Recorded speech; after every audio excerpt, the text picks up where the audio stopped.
It is Monday. It is March the 4th. I am live with Noah Rubin as usual. We'll be touching on some injury news, weekly update on Victor Wembanyama and just how good he is and how good he might be. The industry pickup league, it came down to the wire yesterday. We'll be discussing that. This is Fantasy Basketball International. This is Balls Deep. I'm the type to get shit done. You the type to observe. March Madness on my speakers, but today's November 23rd. Got something loud in the blunt, yeah. I don't say what I want, yeah. Probably somewhere sunny getting tan. Foreign women in the sun, yeah. That's all that I need. That's all that I need. That's all that I need. Got my brothers with me. Got my brothers with me and my mama's healthy. That's all that I need.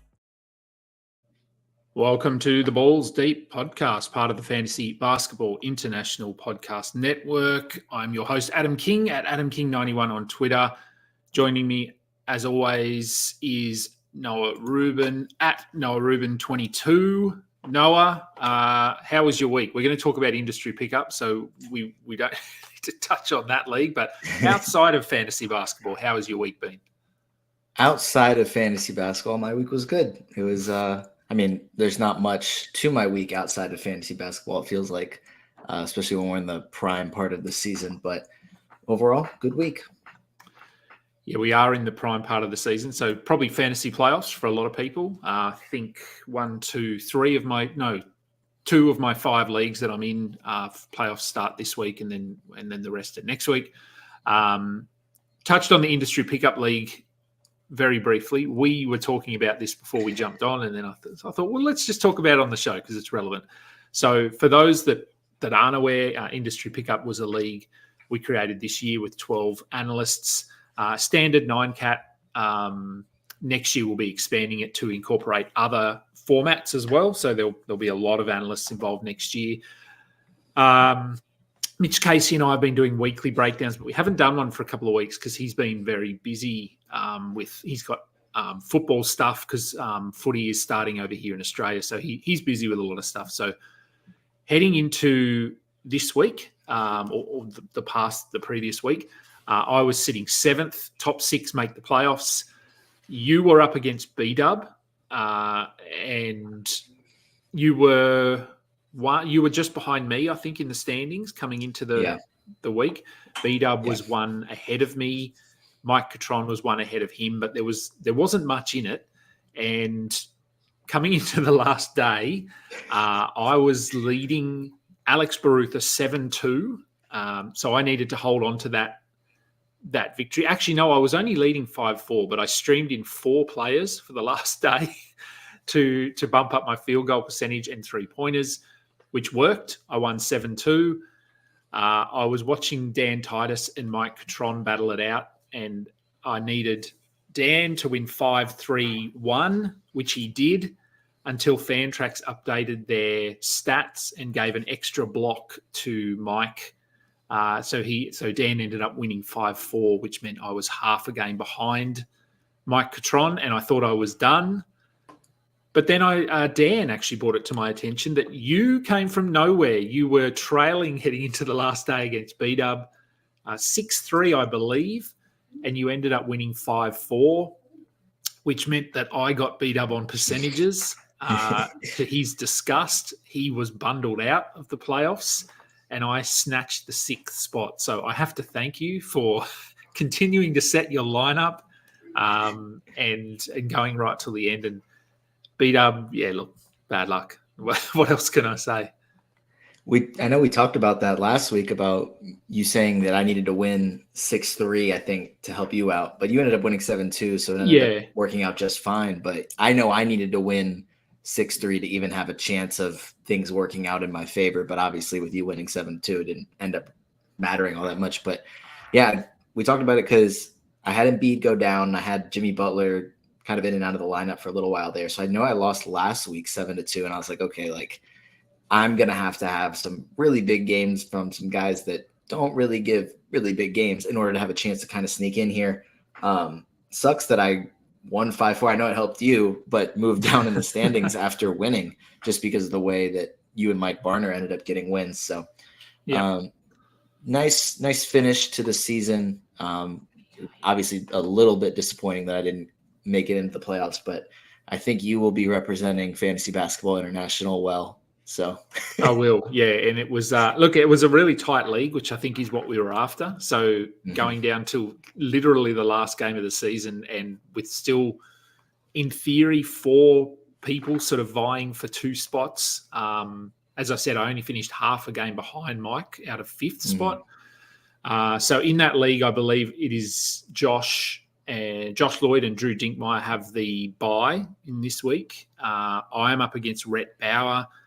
B-Dub is out. Mike Catron is up against...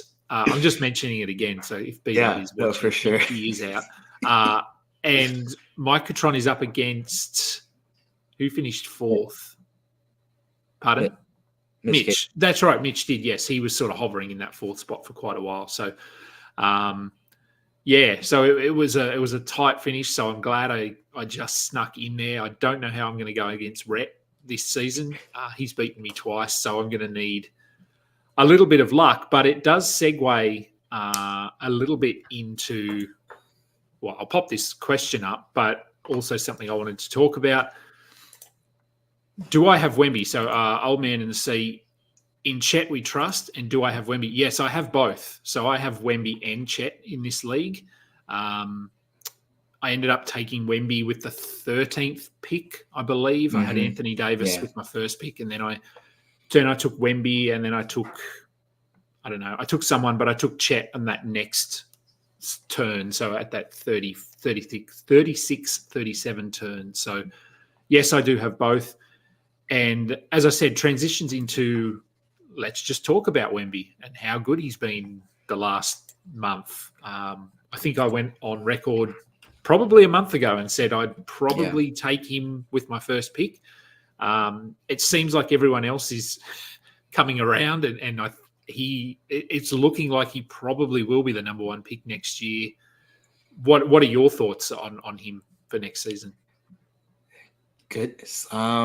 Yeah, I mean, it seems like right now he will be the first pick. I mean, over the past 2 weeks on Basketball Monster, he's the number 1 player in 9 cat leagues. Past 2 months, 4th, and on the season 8th. As a rookie, obviously playing 28.7 minutes per game this season, 32.7 over the past week. So they're starting to ramp up his minutes a tad. I think that, I mean, if there's a chance that maybe the Spurs kind of tank the final couple weeks of the season, maybe it leaves a little bit of a bad taste in people's mouth to the point where, hey, he's good. Are the Spurs all that good? Is there a chance they tank one more season? Do I avoid Wemby? That, I think, is the only slight possibility that he won't go number 1 in most drafts next season. I think it's the combination of, hey, this guy's really good, and hey, this guy's really fun. Like, he's incredibly dominant, doing things that we haven't really seen. I mean, past 2 weeks, 5 blocks per game and 2.7 steals per game. Like, the 9 cat value is going to be just far and away better than everybody else if he's healthy and playing big minutes. So I'd say in the majority of leagues that we're in, that I'm in, Wemby will go first. Yeah, I think he will. I think people just want him on their team just for the excitement and the upside. And in 8 cat leagues, he's going to be even better, because I know you tend to associate guards with being better in an 8 cat because of turnovers, but Wemby's turnovers are actually really high. And I've had to bench him in industry pickup a couple of times because of those turnovers. So he's averaging 3.5 turnovers a game, which for a big man is pretty high. But if you look across the board, I'm just looking at his stats now, over the last, I mean, it doesn't matter when you look, last week, last 2 weeks, last month, he's a positive in every category except turnovers. And I feel like I've spoken about this before. That doesn't happen very often. There's not many players. Durant is one that occasionally sits as a positive in every category.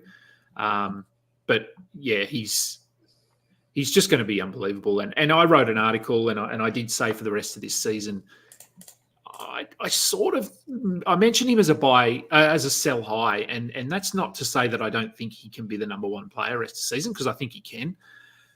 My thinking there was that just if you are a bit concerned that maybe he misses a game or two down the stretch, you could look to move him, but I would only consider Jokic, SGA, and maybe Luka, although that 2-game week in the playoffs that Luka has probably means I wouldn't even consider Luka. So there'd only be 2 players I'd look to move him for. But, I mean, he's been relatively healthy, and the Spurs are bad whether they play him or not. So it's not if they play him, they're not going to sort of shoot up and miss that chance at the number 1 draft. No, yeah. So, I think you just hold on to him and ride him out the rest of the season. And yeah, man, having him and Chet in that team, it's a combination that I'm never going to get again. So I'm glad that I get to at least spend one more week with them on my roster. And we'll see. Maybe I can fluke a win over Rhett and move into the next round where I would play probably Drew, I would think. Because I think it would be 3 versus 2. Yes, it would be. I win, yeah. So, and I beat Drew a few weeks ago. So who knows? We'll see. Maybe luck is on my side. You have the best player in fantasy basketball right now. So he is. Unfortunately for me, one of the categories that I need to win, which I don't always win, is turnovers. So Wemby contributes in everything, but could cost me in turnovers. So yeah, it's going to be tricky. Maybe a balancing act. Metalhead, also a Wemby owner here, but have fears of him being shut down soon. Playoffs start March 18th, and I'm comfortably in 4th from being down 10th. Yeah, look, I don't know. Is it something that concerns you? A shutdown? I don't think a shutdown is coming because the Spurs don't tend to shut guys down, but we did see last year Devin Vassell, Keldon Johnson, those guys were sort of alternating in and out from game to game. Do we think that might happen? He might miss a back-to-back and they'll just give him they might have a 3-day break where they give him an extra game off to give him 5 days off or something? Things like that could happen. I think, if the playoffs are starting March 18th, and I guess that it would go through April, at least that first week of April before you end your season. So I think that there's a chance that he misses games like that in April. It just doesn't feel like that's happening right now. Like, could that change at a moment's notice? Yes. And the Spurs could just say, yeah, sorry, like he's just going to be done for the year. We don't really care about fantasy basketball, which is fair, understandable, very possible. It just doesn't seem like he is going to be, based on everything he's said and everything he's done, like it seems like he's going to be available if he's healthy. Now, if, random thing happens and he like slightly twists his ankle, can probably play through it, they might play it uber safe and just say, hey, like, just please take the day off. We don't want anything else happening. There's nothing to play for at this point. Just please sit. And then I think that's probably the, worst case scenario here, is that they just are extra cautious with him. Yeah. It is something to be concerned about a little bit, but for now, I mean, as I said, unless you can get Jokic, someone will give up Jokic or SGA. I'd just ride him out and enjoy what he's been doing. All right. That was sort of the first topic, but first topic, Celtics. Pretty comfortable win over the Warriors yesterday. Warriors were just disgusting. This is, I guess, a two-part question. The first one is this the Celtics season? Like, is it theirs to lose? Because at the moment, I think they're pretty comfortably the favourite. I'm not a betting person at all. I don't look at that sort of thing, so you might be more aware. But I have to assume they're favourites to win, and they're comfortably sitting atop the East. They could basically rest their squad for the rest of the season and finish first in the East. So is it theirs to lose this year?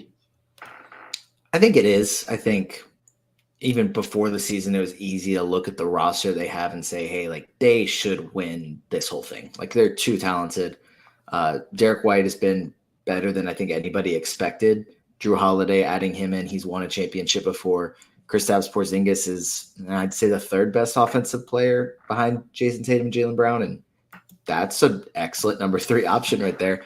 And then some of the guys off their bench are still playing, not a ton of minutes, but playing well. Al Horford's still, playing incredibly well off the bench and occasionally with a spot start here and there. But it is I'd say it is their season to lose, but I think also we need to see, it's on Jason Tatum and Jaylen Brown's shoulders. Like, yes, the full team, it's going to require it's, top to bottom. That's how you win championships. But I think at the end of the day, it's, we've seen times where the Celtics weren't able to necessarily get things done in the playoffs, and it does always end up resting on the shoulders of the superstar.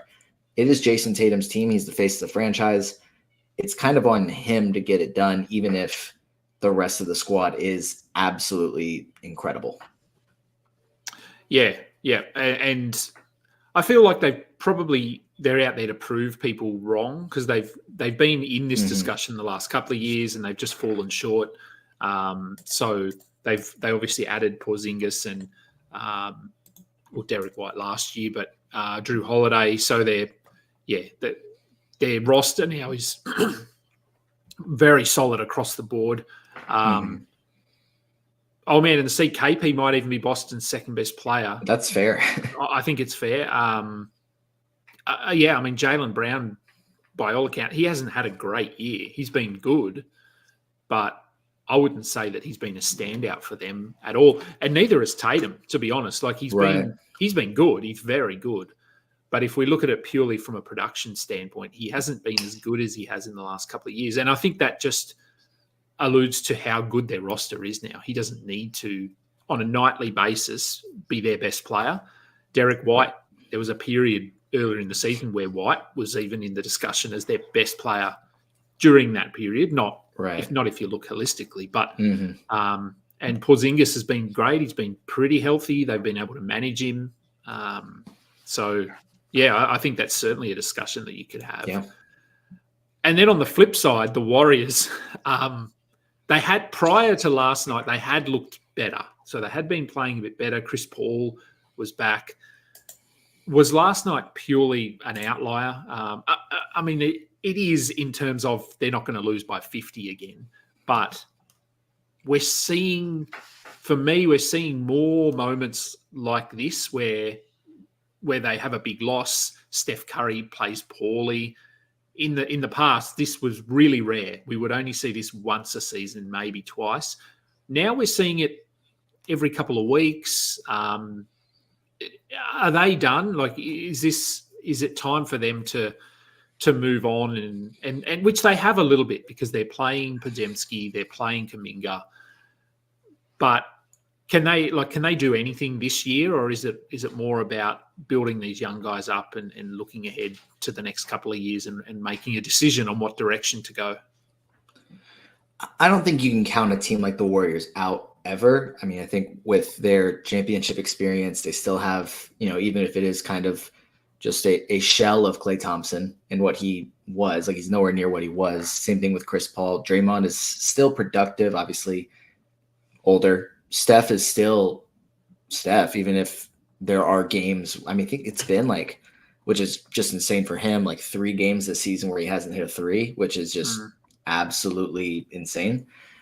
And then, like you mentioned, the young guys, like Podziemski is playing really well for rookie. Kuminga is finally starting to be, I guess, the lottery talent that he was drafted to be. So you can't count them out. I think it depends on who they match up with in the first round, assuming that they have to get out of the play-in tournament first. It is going to be tough. I think right now it's the Lakers and Warriors are 9 and 10, if I'm not mistaken, in the West. And so if that's the first round play-in matchup, I'd probably bank on the Lakers getting it. But that'll be a really good game. And 2, I just think same thing with the Lakers. No matter how poorly they play, they have guys on there that have earned the respect and benefit of the doubt from everyone, that you can say there's no way I'm counting them out simply because they have this player. So I'm not going to count out the Warriors unless they have multiple injuries, such as one to Steph. But last night was bad. They had won 6 of their previous 7 before that, though. So I think it was more just a one-off thing. Yeah, I think it was. And you're right. So they're 9th, Lakers are 10th. And just looking at the standings in the West, it's very bunched. I don't really see a way for the Warriors or the Lakers. I don't know. I mean, they're close, but to move into that 6th spot, they're only sort of half a game or a couple of games behind. But the teams above them, Dallas, Phoenix, Sacramento, Then there's a bit of a gap to New Orleans. They're all playing hard, pushing to win. Like, this isn't a situation where one of these teams is gonna rest guys. Dallas certainly don't want to be in the play-in if they can avoid it. So, and Phoenix, I mean, Devin Booker, we'll talk about him shortly, but Phoenix are looking better. So I think the Warriors-Lakers in that 9th, 10th play-in spot is probably going to happen, and it in itself is going to be a really good game. So, I don't know. We'll see, but I do think that, as you said, Curry has had some games where he hasn't hit threes this year, and that was hard to comprehend. Very out of character. Like, that's just not him. So, just looking at the play-in right now, how crazy would that be to have Suns, Mavs in a game, do or die, and then Warriors, Lakers, and then, where the loser from Suns, Mavs, like, you could get KD versus Steph if they win, or KD versus LeBron, or Luka. Yeah. Like, it's so star-studded in the play-in right now. It's just absolutely insane. I'd love for it to kind of stay where it is. Like, not to discredit the Kings. Like, I'm sure that they would actually probably prefer to not be in the play-in tournament, but just seeing guys like KD, obviously Devin Booker is there too, Luka and Kyrie, Steph, and then LeBron and AD, just like them in the play-in tournament would just be absolutely insane. Yeah, and then if you look over to the East and you look at their play-in tournament, the stars are better. The stars are better. Atlanta, Chicago. I mean, look, Indiana and Miami, they're going to be battling, but Chicago and Atlanta at this point feel like they're just sort of making up the numbers. Maybe Brooklyn can get in there, Toronto, but I don't know. Like, the West is just so stacked. It's going to be, it'll be interesting. All right. So we've covered both of those. Some injury news. We had Westbrook go down, 3 days ago with a broken hand, about an hour after Scotty Barnes went down with a broken hand. Anyone that we're adding here, I know in as I said, 2 of my leagues are into the playoffs. In one of those, Who did I drop?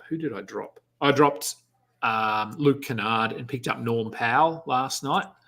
I'm only looking for points and threes and maybe a steal or two. Is he someone that benefits here, or is there anyone else in LA that might get some more minutes with Westbrook out? I mean, Bones Highland's back in the rotation, but I think he played 14 minutes and didn't do all that much in their last game. So he'll see minutes. It is going to be mostly Norm Powell that does kind of benefit, though. But like you said, you can only rely on him for threes and then maybe a steal, but it's pretty much just points and threes. So great for points leagues. Category leagues, if you need that extra scoring boost, and that's what you're going to get, but not much else there. No, there's not much. Terrence Mann, I suppose, probably sees some more minutes, but even in 26 minutes, he's not a must roster. I think he had been playing well, but I think in their last game, he played less than 20 minutes in their last game. I think they just rolled with Norm Powell a little bit more, but Terrence Mann had been playing well, but again, it's a lot of just points. So, and then Scotty Barnes, the other player that went down with the broken hand, he went down, and then Jakob Poeltl did his ankle, and we thought, it's Kelly Olynyk time. Then Poeltl didn't even end up missing a game, I don't think, with that ankle injury. Came back, dislocated his finger yesterday, so he is now out, I believe, for their next game. I think he is. He's been ruled out, as has Bruce Brown. So, a lot of minutes in Toronto. So, first question: can we finally, with confidence, say you need to add Kelly Olynyk? Because I think he failed to score yesterday. He may have, but I know for some reason he came off the bench and they started Agbaji. In a small lineup, which was just very just didn't make sense as far as just matching up with Charlotte, in my opinion. But then again, I don't know if Olynyk matching up with Miles Bridges would have been much better. So maybe they decided to go with the undersized, more mobile player. Anyways, would be pretty shocked if Olynyk didn't move into the starting lineup at center. So I think we kind of have to, just out of necessity, you have to add him now. if you didn't before, like you have to. Yes. Yeah. Yeah, and I did, and I mean I've had him on my squad for you've had him since the trade deadline. I've had him for a while, and it's been up and down, and I've been close to dropping him, and then I've just I'll drop this player instead. So I'm glad I held on to him. So Scotty Barnes, I mean, I think he's done for the year. I would be shocked, yeah. Yeah, like Toronto don't have anything; they're not making the play-in, I don't think.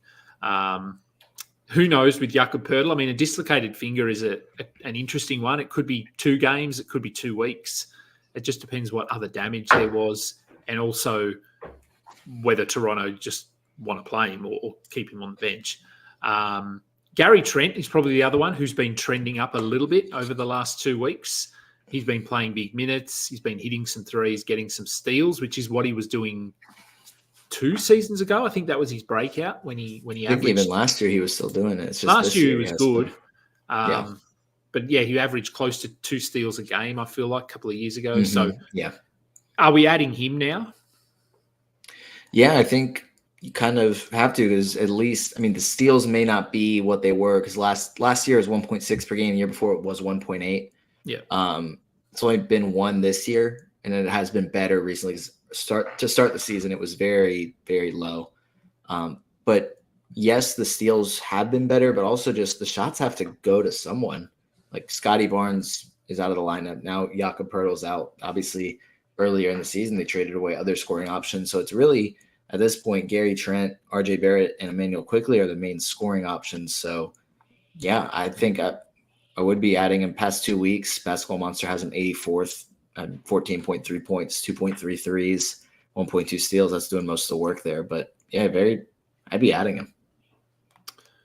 And you mentioned Basketball Monster there. I'm just going to throw this question up. I know there are some questions there, so we will get to those as well. Thanks for the answers, guys. With regards to fantasy analysis, what data visualization tools can we use to determine best adds and drops?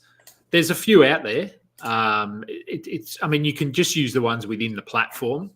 So ESPN, Yahoo, Fantrax. I don't know about the other ones because I don't use any of the other ones, but they all have their own rankings, numbers, projections, that sort of thing in there. Basketball Monster, #basketball are both viable options as well. Is there any in particular? Do you have a go-to, or you just use what's on the platform that you're playing on? I pretty much only use Basketball Monster. I think what I've been trying to reference, especially when I'm writing blurbs, reference points leagues, I've been using #basketball more. But for category leagues, I pretty much just use Basketball Monster just to, we've talked about it on here before. It just makes it very simple, easy to look at. Green is good, red is bad. Just very simple stuff. I just think it displays it well. So, yeah, I use both. I tend to use Basketball Monster a bit more as just my default, but I do use, like, Fantrax have their projections and things like that. But it's more about when you're looking at who to add and who to drop, just look at recent production, and you can do that with any, because that's not someone's subjective opinion. It's what have they been doing? What have their minutes looked like? What are the other injuries to players? So there are plenty of options out there.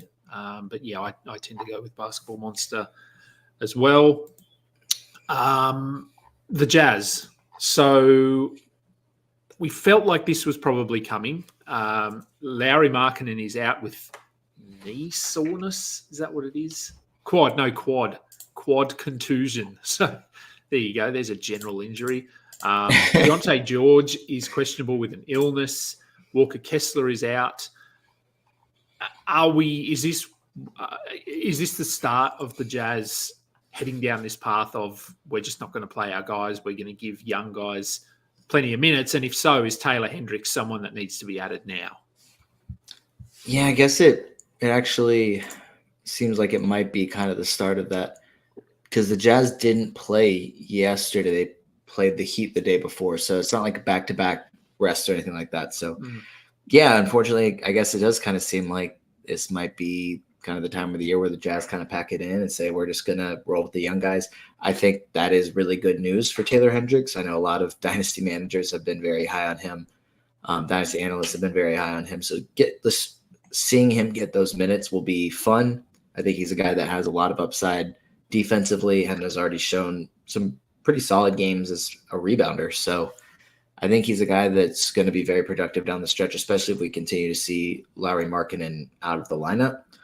But yeah, I mean, I guess the caveat to that is, or I guess other side of that is Keontae George. I guess it's an illness, so maybe it's a little different, but I know we'd love to see him play if they're just going to full on tank. But Bryce Sensabaugh is another guy I think just to keep an eye on, just their other first round pick. But I think Taylor Hendricks will be the guy that, as we've kind of seen since the trade deadline, just going to step into more minutes and continue to get better as he plays. Yeah, I'd keep an eye on their rotation. I think Hendricks is probably the obvious one. I don't know if they'll get to a point where they want to rest Colin Sexton. I mean, he's had a really good season. He'd probably just want to continue playing, given how well he's going out there. But maybe Chris Dunn. I know he's not necessarily part of their future, but he can be a silly season guy because if he, for some reason, they elevate him into a 26 or 28-minute role. Kira Lewis would be someone else if they picked him up at the deadline. And if some minutes open up, he is someone I think that could have a role down the stretch. But it's just hard to know at this point. But yeah, I do think Hendricks is probably the obvious one. He's played at least 26 minutes in 5 straight games. Good rebound numbers. He'll get you some defensive stuff. So yeah, I think there's enough there for pick him up now. He's doing just enough, but in 2 weeks he might be doing more than enough. So I like where he's headed.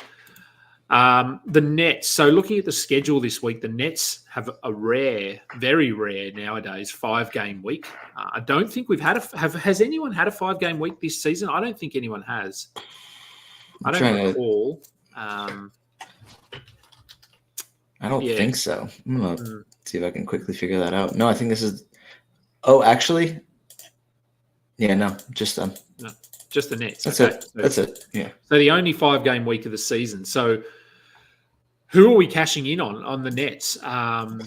For me, so I wrote an article for RotoWire last night about sit start in weekly leagues, and I included a couple of Nets in that article, and that was Dennis Schroeder and Cam Johnson. They were the two that I mentioned that you could start for this week.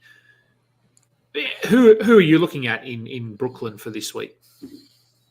I think those are probably the two main guys. I know Cam Thomas and Ben Simmons are already ruled out for tonight's game against Memphis. So definitely Schroeder's going to keep starting, and he's been playing really well.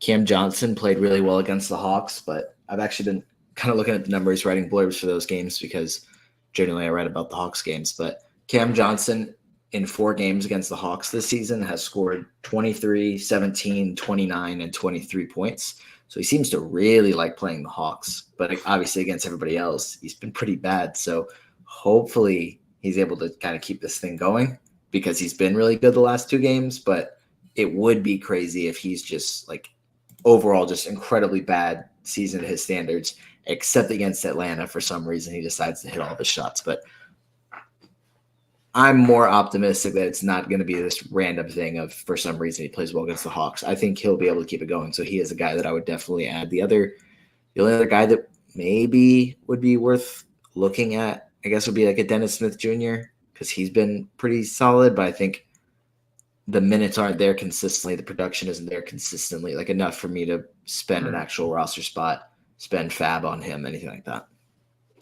Yeah, and I think the Nets, so looking at the standings again, they're 11th currently, 2 wins back from the Hawks, probably arguably playing better than the Hawks at the moment. So there's a chance they could push it, and they don't have their draft pick, I believe, the Nets. So there's no incentive for them because I think I'm getting questions about do we add Day'Ron Sharpe? Is a Nick Claxton shutdown coming? Are they going to play Dennis Smith more? That sort of thing. I don't think they will. I think they just want to keep winning.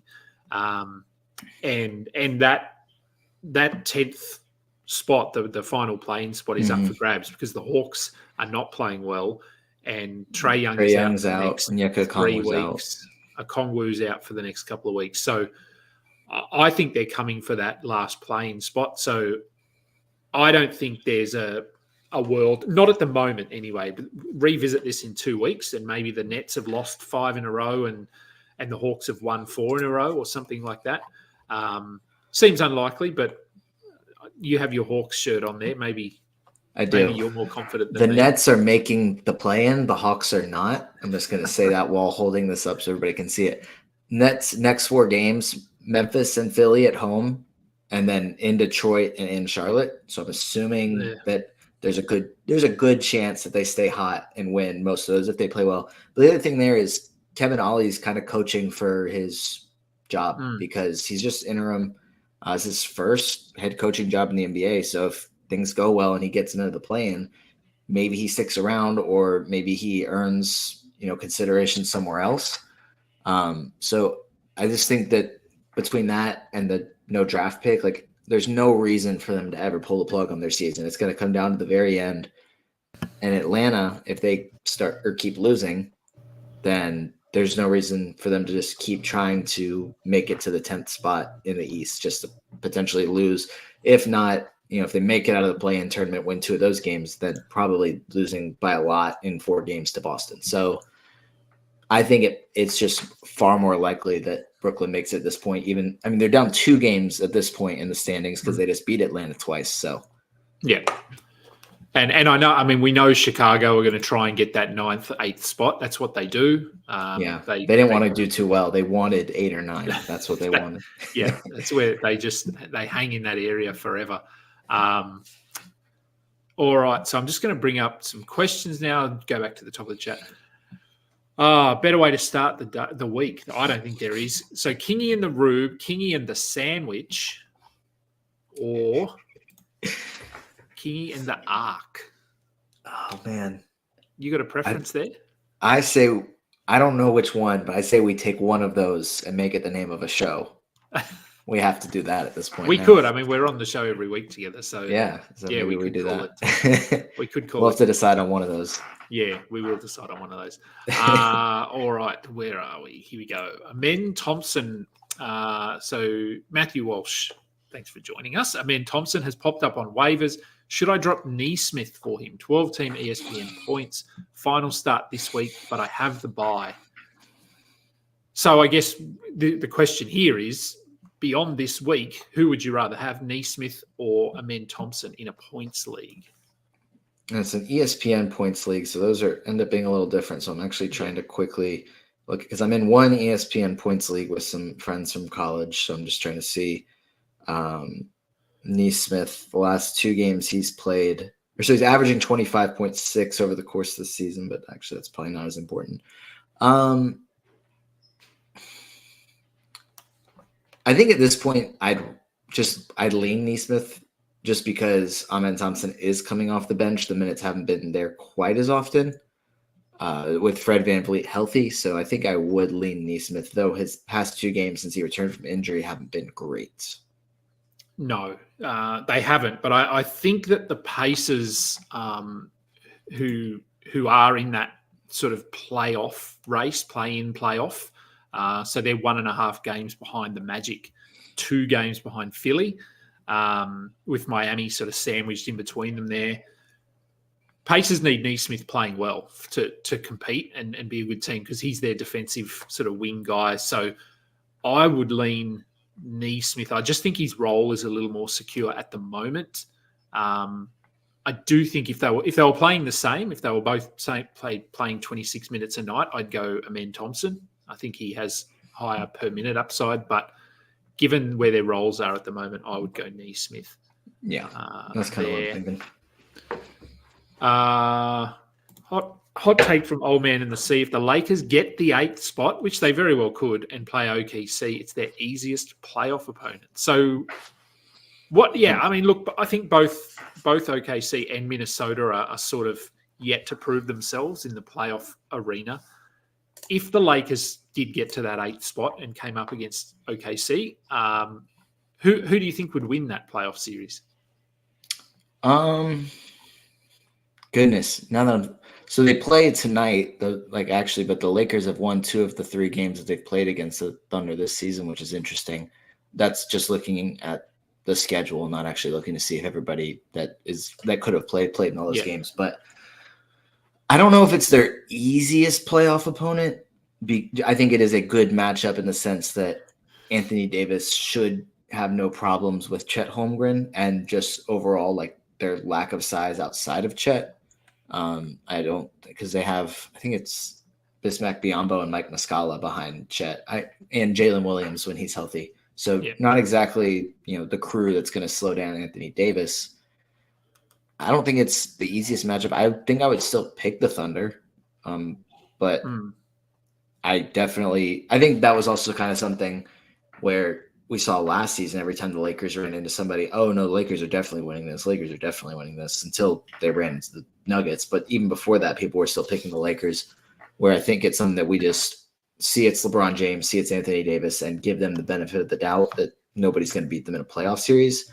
I think that's something where it's LeBron and AD. Like there's a chance they win this series every single time. But no, I think the Thunder have enough depth and enough of an advantage at the guard spot with SGA and Jalen Williams on the perimeter. I know Josh Giddey's been disappointing this season, but no, I think I would still pick the Thunder over the Lakers.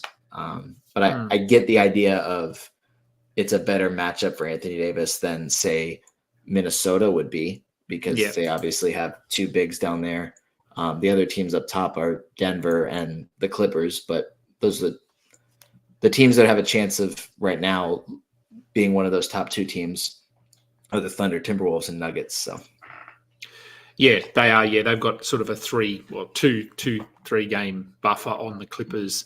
Look, I just think from the perspective of, as a neutral fan, I'd love to see OKC and Minnesota both get through to the second round, win a playoff round. I just think for their fans and for the league itself, it would be great to see 2 young teams like that getting through, and some of these more like the Warriors, these teams we've seen there for so long, actually having to go, okay, we're not as good as these teams now. We need to choose a new direction. So, yeah, looking forward to the playoffs, no matter who the matchups end up being. So Steve asks, what do you do if you picked up so many rest of season guys like Miller? I'm assuming that's Brandon Miller, Keontae George, Ayo Dosunmu, that you don't have any more streaming spots.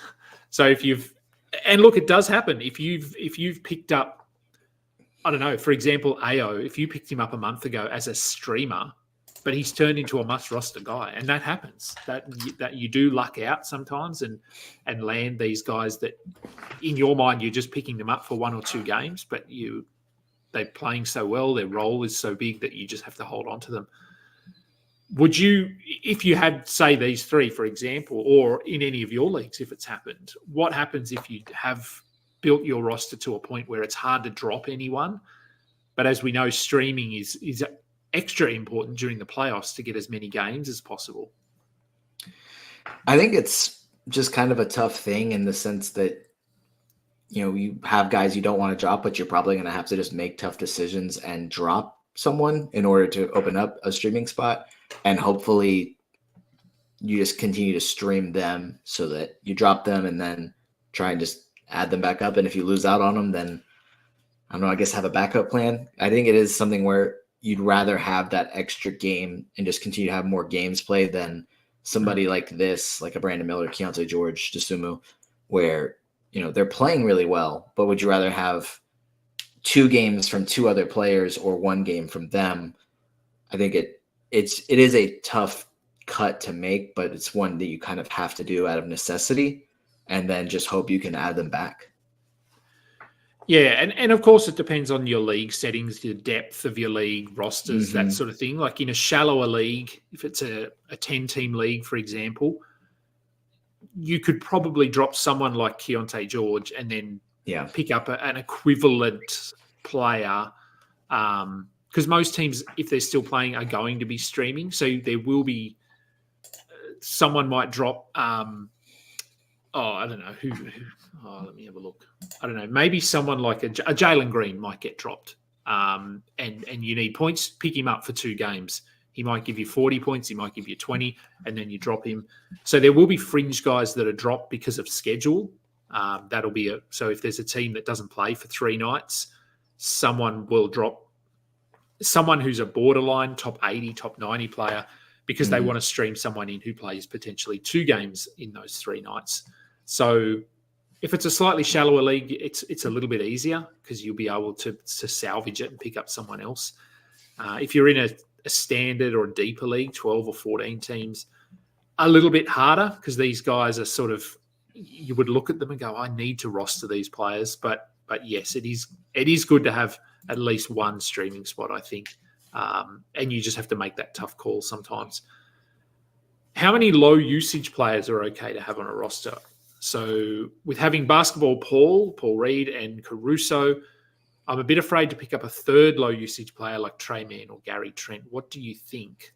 And there's some clarification here. Just to clarify, mostly because they provide low amount of points, hence in PO, points only. Playoffs. Hence in playoffs. When there are teams high on points, multiple games from these low usage players might lose me the points category.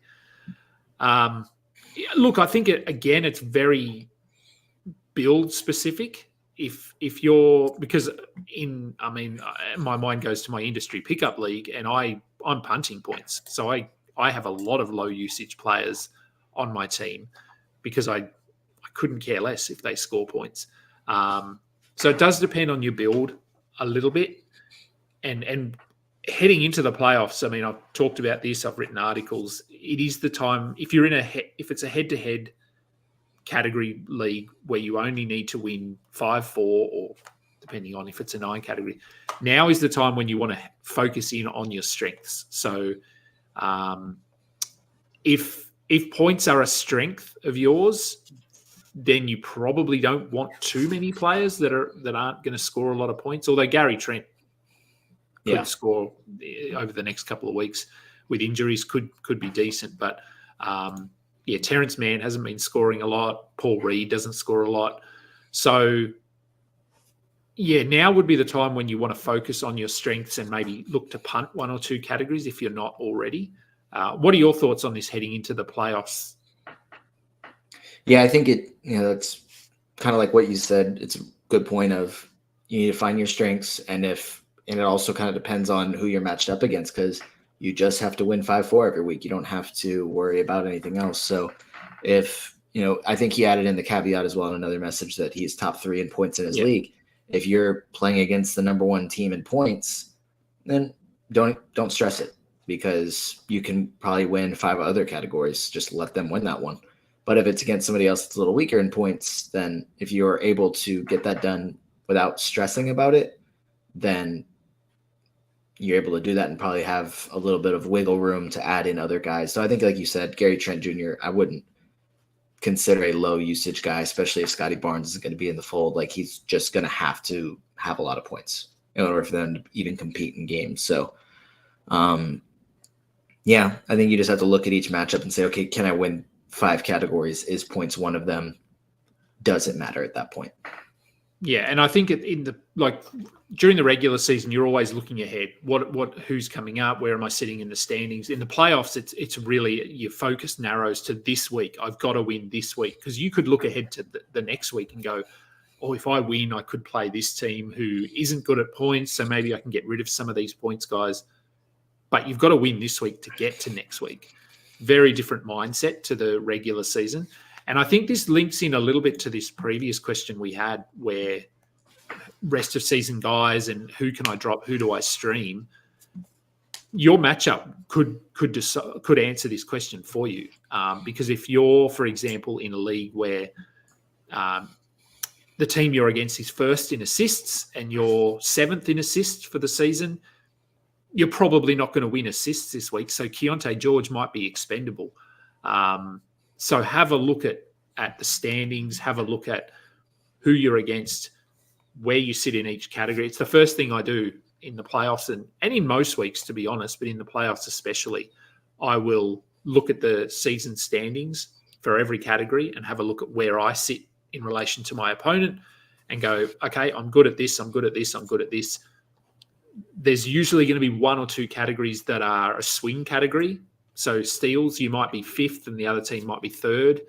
So maybe I need to stream in someone like if Caruso is available, stream in a Caruso, stream in Dennis Smith, especially with 5 games. So that's sort of, I guess, these two questions linked together a little bit in that I would have a look at who you're against, what your strengths are, what their strengths are, and base it on that. Does low usage translate to more points, or is it dependent on that specific player? Yeah, look, low usage doesn't really translate to. I think he clarified in the next message he meant high usage. High usage. Does high usage translate to more points? Not necessarily. High usage players tend to be your highest scoring, but it's usage, I believe, is how a play ends. So it's scoring or shooting the ball, turning the ball over, shooting a free throw. So there is a correlation there, but it's not necessarily set in stone that a high usage player is going to be a high scorer. They do tend to be that way. Like you look at your Shai Gilgeous-Alexander, Wemby, these guys, they have their ball in their hands a lot. So their usage is pretty high. I mean, do you factor in high usage at all when you look at streaming or anything like that? In a sense, yeah. So Basketball Reference's definition of usage percentage is an estimate of the percentage of team plays used by a player while they were on the floor. I think looking at what the usage of a percentage of a player has been over, X amount of games, I think it's kind of just similar as looking at, what we were talking about. Oh, last 5 games, what are their points, rebounds, assists, minutes? Like, what's all that looking like? Usage percentage is something else you can look at in the sense, okay, like this player is not only, or maybe this player is seeing an increase in minutes because somebody in front of them is hurt, but their usage rate isn't all that high. Their numbers aren't all that high. I don't know if I'm super interested in this player because, yes, he's on the floor, but he's not really doing anything. Or, okay, this player isn't really producing that many points or assists, but his usage rate is really high. Like, why is that? And then you can also probably look and see, oh, like the field goal percentage is low. And so it's not directly correlated, I wouldn't say, but I think it is something you can look at. So the top 5 in usage percentage are Embiid, Luka, Giannis, SGA, and Anthony Edwards. So it is like, it's not directly correlated, but the guys that are, it just kind of depends on your team. So those guys are the stars of their team. They're going to have the ball in their hands the most. So yeah, for example, I think everybody kind of knows that Cam Thomas is a guy that is, I think the term like a black hole on offense is very negative. So I don't mean for it to be that negative, but he's 12th in usage percentage because when he's on the floor, like he's going to touch the basketball, that kind of thing. Yeah. Julius Randle is another one.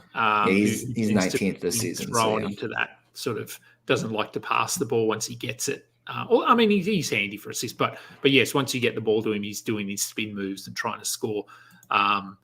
So yeah, looking at it, there's a calculation thing here, and so we were right. Usage is calculated by looking at how a play ends, and that includes field goal or free throw attempt or a turnover. So they're the 3 ways that a play can end.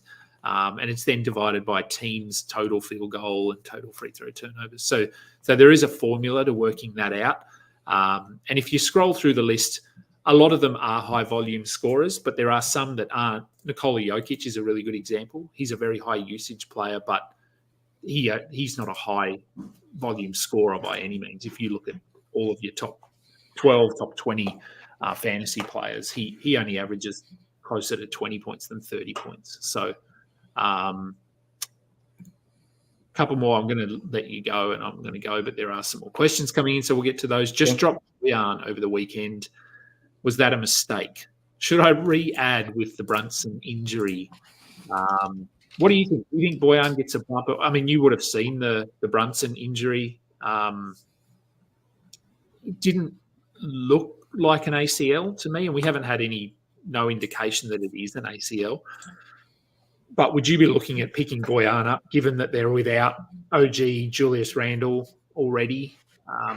Do they have to play, or will they? Are they just going to give Alec Burks more minutes? Juice McBride's going to get more minutes. I mean, the thing with Tibbs is he's not going to ever feel like he has to do anything. Like Jalen Brunson got hurt 47 seconds into the game. Yeah. And Juice McBride played 47 minutes and 13 seconds. So Tibbs is going to do what Tibbs wants to do. Yeah. Nobody else played point guard for the rest of that game. Alec Burks played 11 minutes. So Bogdanović did play 30 minutes last night. Yes, that was yesterday. And if they need offense, he's probably the most proven scorer on that team. I think Dante DiVincenzo's obviously been playing incredibly well, so I don't think his shots are going to go away, but I think they're just going to need another offensive option. So I would think that Bojan Bogdanović would be a good player to add. However, Tibbs is going to do what Tibbs wants to do, so it's hard to definitely say, even if it does make sense, it's hard to say, yes, this is what Tibbs is going to do 100%. Yeah, it's pretty clear that he's not a fan of Bogdanović, given that he doesn't play a lot of defense. So he's not in Tibbs' sort of good books. But at this point, he doesn't really have any options. So he has to get him out there for his scoring. So, yeah, look, if he played 30 minutes last night, we don't have word, as I said, on the Brunson injury, whether this is going to be a couple of games or 2 weeks. I hope for the Knicks' sake that it's not 2 weeks, that it's just a game or two. I think he's probably worth grabbing. If you're just looking at points and threes and free throw percentage, if he's playing 28, 30 minutes, then, he probably should be rostered. I think so. The rest of the comments are all about usage, so that was a good discussion. I'm going to let you go. I'm going to go. Take me later. What have you got coming up this week? Another episode this week? I think another episode this week, but no idea what that's going to be on yet. So we'll see. But something this week. I'm starting to make more of a plan for what after the regular season is going to look like, to hopefully, because things will calm down for me with blurbing, or continue to gradually slow down. But hopefully being able to do more podcasts consistently. So starting to develop a plan for that, to hopefully not just be trying to get an episode out every week, and hopefully it'll be more of a plan with better planned out information, fully fleshed out thoughts, as opposed to just trying to do something every week just to keep things going. So excited for what I'm going to be doing in a little over a month. And then I'm assuming things will continue 1 episode-ish per week. And then obviously the Roto World Q&A tomorrow at 3 p.m. Eastern time that we'll be doing. Yeah. So we'll be on tomorrow, same time. And I think much the same for us. I think give it a month, 6 weeks, fantasy is basically going to be done in terms of this season. So we'll be looking ahead to next season, and we'll have a bit of a plan as well for this show. And we'll probably just continue to do this show every week, just because it's a time that works for both of us. Yeah. So, I know some analysts don't like looking ahead to next season. I have no issues looking ahead to next season way too early, because it's just fun to talk about. And so, we'll continue to roll the content out. Follow both of us. I'm at Adam King 91. Noah is at Noah Rubin 22. We are at FBI Basketball on Twitter as well, FBIbasketball.com. Our Discord server tends to pick up a lot of steam in the off season because Dynasty stuff ramps up from both yourself and Matt Lawson as well. So head over to the website. The link to our Discord is over on the website and also in the show description. We're on YouTube, we're on Twitter, we're on Google Podcasts, Apple Podcasts, Spotify. Go and subscribe, go and like. That would be amazing. Thanks for joining me, Noah. We'll be back next week. We'll be back tomorrow on Roto World. Until next time, catch up. You just listened to another episode from the Fantasy Basketball International Podcast Network. Thanks for joining us. And for more information about joining our community, please check out our website at fbibasketball.com.